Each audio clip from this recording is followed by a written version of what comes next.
Welcome to Coach's Corner from the Best Damn Sports Bar on McMartin Street in Penticton. Episode 1 of Season 3. We have a new host, as you can tell.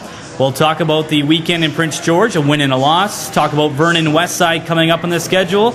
And more next on Coach's Corner.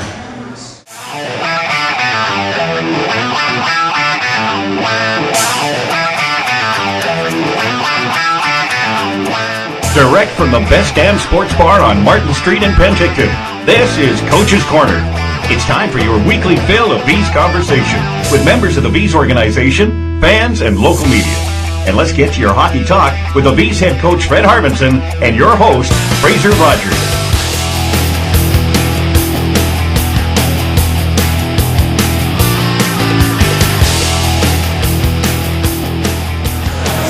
Welcome to Coach's Corner, Episode 1 from the Best Damn Sports Bar on Martin Street here in Penticton. Lots to talk about so far in the Penticton Vees season, 7 games in. On today's episode, we'll talk about the double dip in Prince George last weekend, October 7th and 8th. Get to Player of the Week honors to Travis St. Dennis.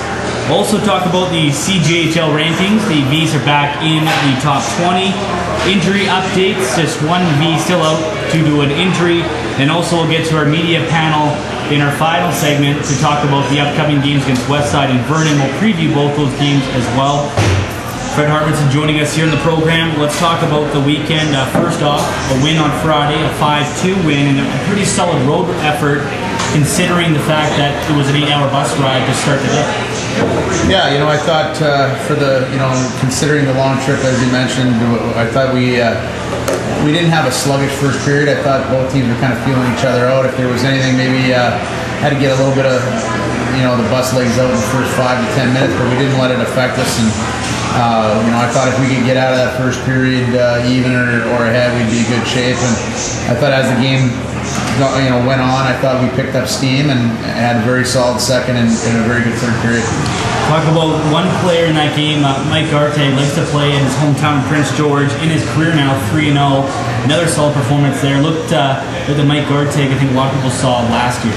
Yeah, very confident, very sure of himself, and it's not an easy building for a goaltender to be that way. There's a lot of funny bounces, very lively boards behind the net.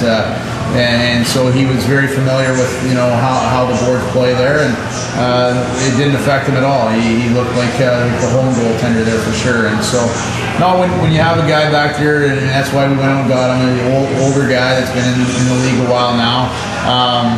It settles everybody from our D core all the way up to our forwards, and we didn't give a lot of time and space once again in our own end, and a lot anything that came towards our net, he was able to cover up in a hurry.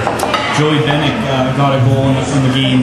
A big one for him to snap a goalless skid, you could say, over a period of time. But during that period of time, he was playing well, leading your team in offensive chances, you can probably argue.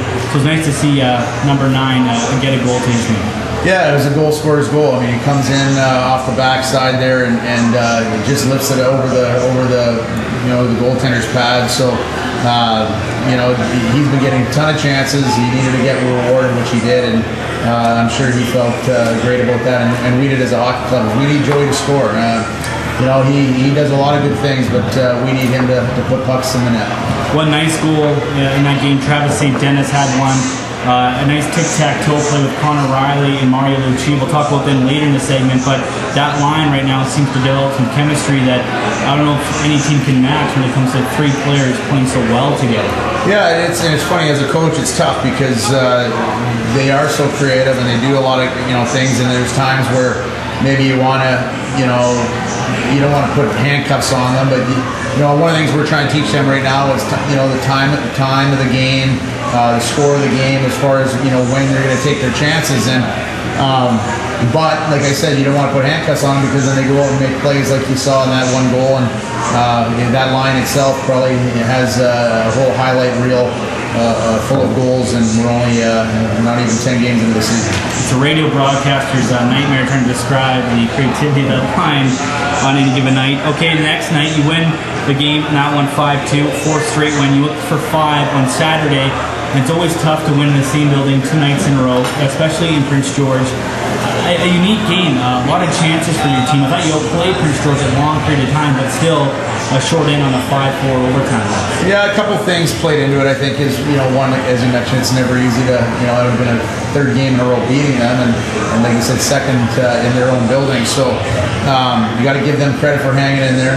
We didn't give up. We only gave up 22 shots over regulation, and so I think we gave Katner a start there, and a young guy, 18-year-old, and he's gonna, just like everybody, they're gonna have your moments of your highs and lows when you're getting into a league, especially for a goaltender. And there's probably a couple there that he probably would have liked back, and but that happens. And I thought we played a very solid game, and then the third period where we pushed the lead to 4-3.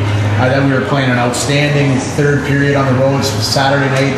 After playing the game, and we made one error. It was a bouncing puck that we kind of allowed to come back in our zone, and which we ended up taking a penalty on, and then they got a very fortunate bounce, where Katner was about to freeze the puck, as you saw, and our defenseman reached in with his stick and rolled up his stick to the other side of the net, and Jersey was there to tap it home to tie it up. And in overtime as well, I thought your team dominated both the 4-on-4 and the 3-on-3. Stetcher had a beautiful move. He almost scored along with Travis St. Dennis on a controversial play in overtime. We thought it might have been a penalty shot. It was a power play, but obviously you would take probably the penalty shot with the way he's playing right now. No question, and I was very surprised that it wasn't. I don't, you're cleared in on a breakaway nowadays, and you're hauled down, and you didn't get a shot off. So I mean, to me, it was a textbook penalty shot call. Never happened. So be it. We should have had with the skill that we have, it would have been nice to be able to put it home on the power play. Ice was so bad at that point that it wasn't easy to move the puck around, obviously, and but even saying that, we made some good chances on the 3-on-3 after it didn't happen. Their goaltender easily made some great stops, and and then they capitalized at the end. But we grabbed 3 out of 4 on the road. Nothing wrong with that. I mean, I told our guys that I would have been disappointed if I thought that we took a game off as far as how hard we worked. And now that we're 7 games into the season now, I can honestly say the only game that I'm really disappointed in was probably our work ethic wasn't where it needed to be in game number 2 in Chilliwack. Everything after that, we have worked extremely hard, and we've been a very hard working team in practice, and if we continue to do that, we'll win more nights than we won. Points in 6 of 7 games. I just want to get you a summary on your road team's efforts thus far. 2 wins now, 1 loss and 1 overtime loss. You're still above the 500 mark, and you always want to be at the 500 mark and above. How do you assess your team's road so far in the season? Well, like I said, we've you've had the 2 weekends, and the first weekend, like I said, we played a great game in Coquitlam there, and then the next night, I think it was just a product of not knowing the league, not understanding that you've got a lot of work, doesn't matter where you're going into, and maybe we got a little high on ourselves. Losing St. Dennis early wasn't great, but then this weekend in Prince George, with the exception of getting 4 points, getting 3, I was very happy with, and I thought that we had solid contributors all the way through the lineup. Yeah, 3 to 4 points. Obviously, a lot of teams will take that any day of the week. We talk about depth right there, solid contributors. I want to talk about 3 players that are in the top 5. St. Dennis now second in league scoring. Right behind him is Connor Riley, and then Mario Lucia is 5th. The first line is top 5. That's got to be pretty impressive. Yeah, no, definitely, and I think each of those guys brings something different to that line, and like I said, we just want to make sure that what I teach with them is that they don't want to be a line that trades chances. They are, when you say about where they're at in the standings as far as scoring, what could be lost is, and it's something that maybe we haven't seen in a lot of the top lines in the past in our league, is that these guys compete. Mario's a big kid. When he learns, he's been learning this junior game. He's no longer in high school. When he plays hard on the wall, he's a force. And then you've got Connor Riley and Travis, who have played junior hockey. Travis, 4th year in the league. They compete extremely hard. Like they fight. When they lose the puck, they fight like heck to get it back. And when your top line is doing that, it filters through your lineup. You see guys like Joey Bennett and Stephen Fogarty and Ryan Riley. It goes all the way through Curtis Lloyd. Grant Nicholson, it's infectious, and so I think that's going to be a key moving forward here, is that if we keep that work ethic, our skill will take care of itself. Connor Riley and Travis St. Dennis might be beneficiaries of having two other brothers growing up, competitiveness running through their veins. Well, we'll take our first time out on the broadcast. When we come back here in Coach's Corner, we'll talk about the Player of the Week in the BCHL. That was number 26, Travis St. Dennis, and also preview upcoming games between Vernon and Westside, and look at the CJHL rankings. Controversy, a lot of cannon fodder for fans to talk about. The Vees are back in the top 20. More from the Coach's Corner from the Best Damn Sports Bar after this.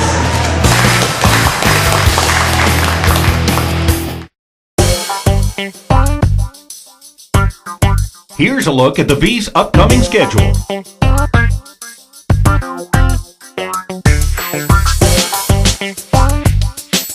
Join us next time from the Best Damn Sports Bar on Martin Street in Penticton for another episode of Coach's Corner. Welcome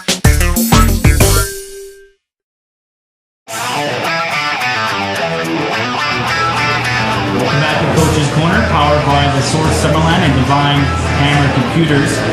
For our second segment of the show, we're going to talk about the BCHL Player of the Week, Travis St. Dennis. I know we talked about him in segment 1, but having a special year, ranked second in BCHL scoring, was idle with Paul DeJersey with these Prince Spruce Kings last time against Seven Arm, but 15 points now. He has 8 goals on the season. A big week last week, having a special start August. Yeah, it's fun to have him on our side this year. He was a royal pain in the butt going against him there the last couple of years in trail. So it's fun to have him with us, and he's earned a letter with our program, and he brings a lot of leadership to our locker room. He's, as I mentioned in the previous segment about how his work ethic every day in practice, I think he's a shoo-in when they announced the team for the World Junior A Challenge. I'd be shocked if he didn't make that hockey club. I know he had a great camp when they had that going on earlier this year, and so there's just a lot of different things that he does. He kills penalties. He's not a one-dimensional player, and I think he's enjoying his time here in Penticton as well.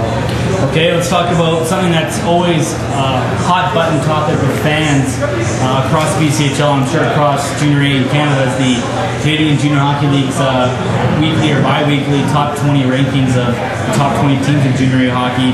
However, preseason ranking 12th, then they dropped out of the Penticton, preseason ranking of 12th, dropped out of the rankings, now back to 18th.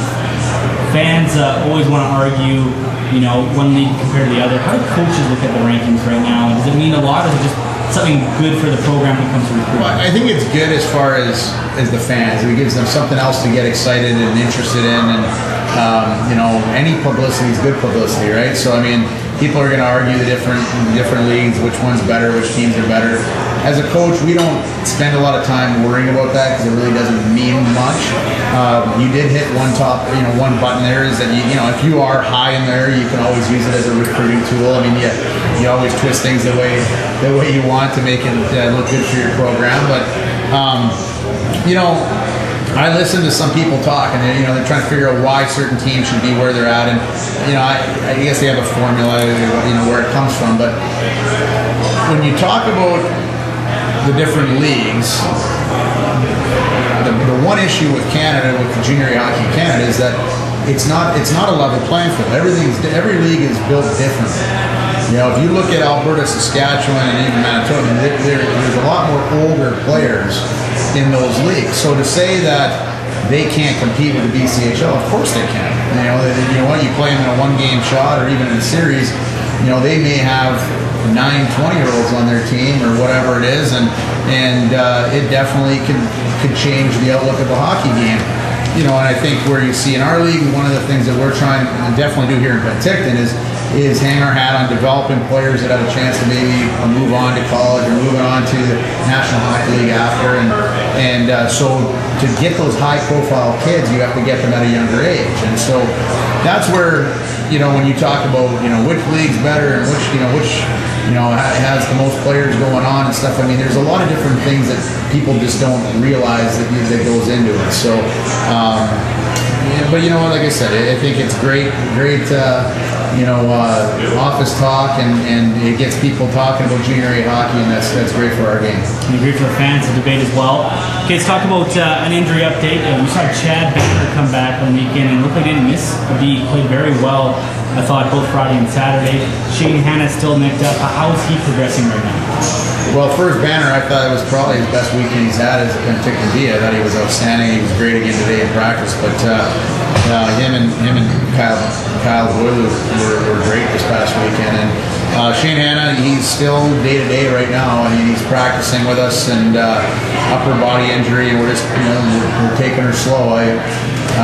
We just want to make sure that we've had enough injury problems in the playoffs the last couple of years. We just want to make sure that if there's something that could be a nagging injury that'll last with the player, that we take care of it now and not have to deal with it later. You talked about Banner coming back in, adding that added energy to your lineup, but also it looks like the acquisitions of Zach Urban, Nick Buchanan, with Hanna out has really helped this team. No disrespect to Hanna, but it seems like you haven't missed a beat in the back end with your core.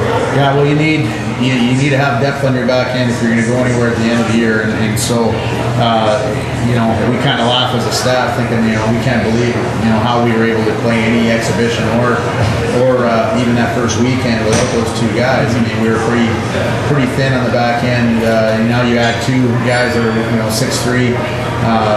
When we're killing penalties in practice today, pucks are just hitting them. I mean, it adds a lot of size on our back end. When you look at Buchanan, Urban, and Boyle, were all over 6'3", so which was once maybe a smaller D-core is now all of a sudden pretty darn big. In this segment, we'll talk now about previews about our media panel coming up in our next segment. Two big games this weekend, obviously. Two games I think you circled on the calendar and looked at, and the players and the fans for a while. Friday night in Westside against the Warriors. First look at them, new head coach, but good returning core on the back end for them in your first visit to Royal LePage Place. Obviously a game that everybody's excited for. Yeah, you know what? We get to go on the road again, and Ryland wasn't very happy with his group there in their last game, so they'll be coming at us hard, I'm sure, and they've got 2 or 3 guys back from injury, so they'll have their full lineup in. And you hit it. They've got experience on the back end. They've got Krause is having a heck of a year. He's been in the league for a while now. Dempsey kid that they brought in from I think the Boston area, going to Dartmouth. He's a very skilled player, and they have some depth in their lineup. They have some guys up front that can, when they're playing hard, are dangerous. So we know that when I said earlier we were happy getting 3 out of 4, it sure didn't. You were on the bus. That's not every night we strap them up. We want to get both points, and so I can tell our guys are focused and ready, and we should be looking to get back in the win column tomorrow night. If you look at Westside quickly, again, you see the back end's a strength. Up front, do you have the scouting report on them? Connor Dempsey, obviously, he's a top 50 player, 14th in league scoring. Carlos, who touched on, comes at 19th in the top 20. So they actually have a lot of offense. How do you see your forwards compared to their forwards right now in a matchup? I think we match up well against anybody's forwards, to be honest with you. If we're, when you look at some of the guys that we have, playing on our bottom 6. I think we, place them against anybody in the league, but it's, when you're looking at our league, when you're looking at the top teams, I mean, they've gone out and everybody works and recruits and tries to make their players better. And we're not going to get anybody's B game, that's for sure. I mean, if I'll tell you one thing: if anybody gives us our B game, they're going to get. I'm pretty sure we'll knock up some goals on the board against them, and teams know that. Nobody wants to be embarrassed, and so we know that we right going into anybody's rink, or when teams come into ours, we know that we're going to get their A game, and I'm sure guys like Glanville and French and guys that are throughout their lineup, they want to prove that they're just down the road, that they're the team that people need to come and watch, and not us. Both teams coming off losses, so obviously a lot of energy going into that game. And then a night later, at home, 5 o'clock start against Vernon. I know coaches don't want to look ahead games; they want to stay in the moment. But if you could, Vernon Vipers, obviously, everybody in the league is looking at this game. I think a favorite in Vernon, a favorite in Penticton, meeting for the first time at the SOEC. Yeah, no, it's we're really excited about it. There was the one team last year that we just could not find a way to get through, and it's something that we need to go out and prove to ourselves and everybody else that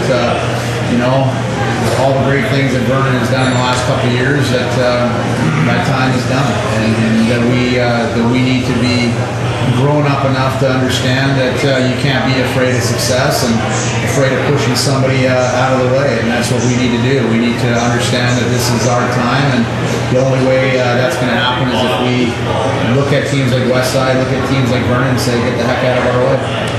Just to summarize that, Vernon first with 14, then Penticton 11, Westside 10. So top 3 teams, only 4 points separate the top 4. So a big weekend. We'll finish this segment off with our email question. We have one from Matt Miller. He wants to know your thoughts on the early season of Cody DePorte, local 16-year-old. I think Cody's done extremely well. I mean, he's playing, in the upper part of our lineup right now, and for a 16-year-old, you know what? In our league, it doesn't matter if you look at over the history of the last few years. 16-year-olds are always going to have ups and downs, and the one thing about Cody is you never have to worry about his work ethic. He brings it every day. If anything, he could be a little hard on himself, and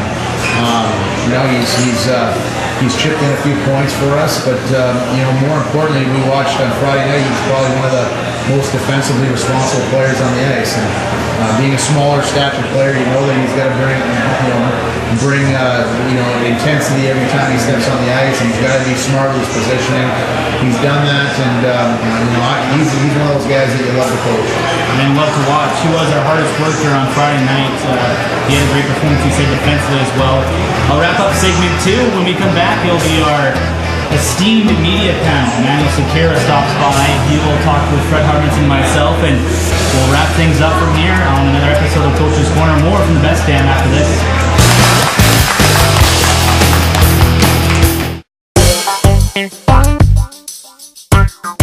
Here's a look at the Vees' upcoming schedule.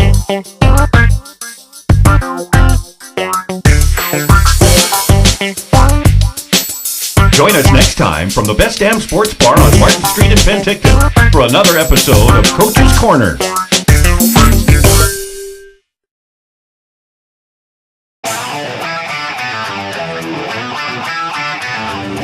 Welcome back to the Coach's Corner from the Best Damn Sports Bar, powered by the Source Summerland and Divine Hammer Computers. We're into our media segment. The esteemed panels with us. We have Emmanuel Sequeira from the Penticton Western, sports editor, and James Miller from the Penticton Herald to grill Fred Harbinson about some questions about the Vees. We'll start with Emmanuel for his questions with Fred. With Vernon, how much have you seen from them? Are they much different from last year? You know what? I mean, obviously, with Coach Ferner moving on and Jason Williamson taking over. I mean, Jason had been with Mark for quite some time, so I don't think the philosophies have really changed much there. I mean, if anything, maybe they will take a few more chances than they would have in the past offensively. But for the most part, they're a hard-working team. They're the guys that to fight to get on the right side of the puck, and if anything, it'll be interesting watching a lot of tape on them. I don't know if their decor is maybe where it's been in the past, but they're still very solid, and they have a lot of speed up front. When it comes to your lineup and when Hanna does return, do you have to make any changes once he is healthy? Well, it just depends on what, if we have any injuries between now and then, and there's a lot of different things that we can do. I mean, we're obviously short of forward right now. We've got Dexter Danks playing up front as an AP again this weekend for us. So, it could be a thing where one of our defensemen might, suit up on the fourth line for a game or two. And the way things have gone for us, you just never know. We'll have to wait and see how if there's any other injuries over the next few weeks. James? Thank you. Two totally different questions, Fred. I know it's not your department, but how do you and your team feel about 5 p.m. starts? I think 5 p.m. starts are great. I think for a lot of different reasons. Obviously, the first one was that Last year we went head to head with the Vancouver Canucks a number of times, and so I think we've got 5 starts at 5 to 7 starts at 5 o'clock, and they're all in conjunction with the Canucks. So we're going to go underneath their games at 5 when they play at 7. I think it's a way that parents can, if you're worried about keeping the kids out late, then you get them home earlier, and then on the other side, people that want to go out and hit the town after, you got a few more hours to do that after the game, so or go grab dinner, whatever it is. So I think it's great, and I think our players are excited about it as well. Second question is totally unrelated, but watching the CTV News, CBC News, and not Sportsnet, but the actual national news, the topic of violence in hockey, headshots, that sort of thing. CBC had a panel. Scotty Bowman says, well, if you do away with fighting, the stick work gets worse. Ken Dryden says, let's get rid of fighting altogether. And it just seems everywhere we go with what Cherry said, it's topical. How do you feel about it? Well, you know what? It is obviously the hot topic right now, and I think that we've done a good job of getting the unnecessary fighting out of hockey. I think also that it's quite evident in every league, from the National Hockey League down, that they're really clamping down on violent plays and unnecessary hits when players are in vulnerable positions. As far as taking fighting completely out of the game, it's something that's been around a long time. I guess on my end, I would say that I don't mind it as long as it's not the stage fighting and things that are kind of set up ahead of time. If it's the heat of the moment, I think it does help and deter the stick work. But bottom line is the players have to have respect for each other. I think there's way more hits from behind than there ever was in the past, and the flying elbows and stuff and to guys' heads need to stop. And otherwise, you'll see parents. I think the thing with Sidney Crosby really opened a lot of people's eyes, and there'll be a lot of parents that might say, you know what, my kid's not going to play hockey. They're going to put him in something else, and that's obviously awful for the game. Some good discussion, some good questions. James, Emmanuel, thanks for stopping by and joining our panel. Thank you. All right, well, that's going to do it for episode 1 of Coach's Corner. We had a great episode here. I'd like to thank Fred Harbinson, as always, coming on the show and talking about the Vees.